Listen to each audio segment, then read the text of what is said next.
Hello guys, glad to have you on board again today. I was questioning whether or not this would require an update today, as I don't think there are that much things to talk about, but still, rather than letting the uncertainty out there, I thought it would be better anyway to take the stance and state whatever happened as a post-Fed quickie. So basically, for the French users, I've said that the only thing to look for during that FOMC meeting wasn't to listen to it, that there will be absolutely nothing to come out of it, but to just verbalize some things that we probably already know. So all of this is subjective analysis of whatever tone or whatever sentence type has been used to answer that type of question or this one. So this is absolutely rigorously stupid. But still, I said the market will pay attention to the small details or hidden details, or just use that as a good argument to process some volatility, which is exactly what's been happening. So I said that the only reliable asset to look for, to know if something comes out of it, out of just the stupid noise and volatility that I just talked about, well, that was gold. And to be honest, gold didn't give us any single answer, but okay, nothing so far. Till next time, goodbye. So this is basically what's been happening. We were sitting right below this big trend line, right below resistant context, preceded by a mature range, which itself has been preceded by a trend. So odds are favorably to the upside and significantly more than it is to the downside. We've been working around the supportive area for way too long. But there is a simple explanation for this. Retail traders are buying silver and gold, so of course these are the two most bought assets from retail traders. So what the hell is doing Wall Street? They're doing anything they can to maintain prices down. Just because you're trading it means that they will trade against you, because that's what they do best. When they do not know where things are going, they just trade against the weak hands. So you probably are right. You need to understand that retail traders are generally good in their assessment of the market directions, but the thing is that they're weak hands. So the smart money can just come big oppositely facing their directions, just prove them wrong at some point, or just try to spread out doubts and fear and uncertainty until they just collapse and release the positions. And of course, when they stop trading, this is where the smart money finally puts the trade toward its end. So understand it that way. Too many buyers of gold and silver among retails means they'll do anything they can to try pushing it down. But, okay, there are no magical traders either. At some point, if they end up being proven wrong, they're going to have to follow through. Still, so until then, this is what explained most of the pressures on gold and the fact that, oh boy, thanks to JJ, the dollar has rebounded. But the big thing is that the dollar itself didn't really rebound solidly. What we see here is no more than going for the volatility boundary. You know, the ones we've mentioned multiple times in the previous episodes, talking about the fact that yes, we could very well go look for that volatility boundary or not. This wasn't a requirement. This was a high chance probability stuff. That's the reason why I've been very cautiously telling you to pay not too much attention to the dollar, that we were lacking of volatility on this asset because it was probably trying to work its way around this volatility boundary. Just to reject it and go into the direction that I think is the likeliest, or opposite direction, meaning that, well, we'll try to go bullish. What we can see out of it is that the indecision area is always where the average prices are, so this is where we should be lending. What I like is that this is the overlap of the previous resistance, so I don't know how it's going to work out it there.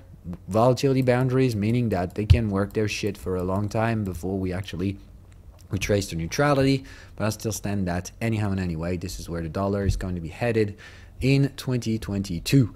We'll see all about that, of course. I could be right, I could be wrong. This is my assessment. This is the technical direction I'm willing to trade. Of course, right now I'm going to wait for technical signals. The momentum is crazily overbought. I'm really saying this very much louder than any other way, because normally forex markets on daily charts rarely get that strong momentum. So there's really something at play. So either the Fed finally found a magical tool to put up the dollar, or the question is, why do we have the dollar being pulled up already so far for almost a year? Well, of course, there were crazy higher levels of inflation in the US than anywhere else in the world, but the dollar was up. So it's a magical tool now. No, of course. It's just wrong footing everyone, okay? We should have had a bearish dollar, but we got it bullish just because, okay, you know what rational sense could do? Just do the opposite, okay? So now that we're going to get a tightening or so-called tightening, which is no more than normalizing the monetary policy, it will very likely get to the opposite direction. It may sound logical to say that the Fed is tightening so the dollar will be stronger. Well, who says that? Well, that's the logic, and the market hasn't been very logic recently, so I don't see it changing in 2022. So pay real attention to this. The Fed hasn't sent a single true message. Otherwise, the gold would have done something. Until gold holds on to the previous support, horizontal support or dynamic supports, and doesn't break the resistance, there's nothing to talk about. They're trying to pressure it down as much as they can, but the dollar just can't go on forever. Most of the dollar strength have been anticipated.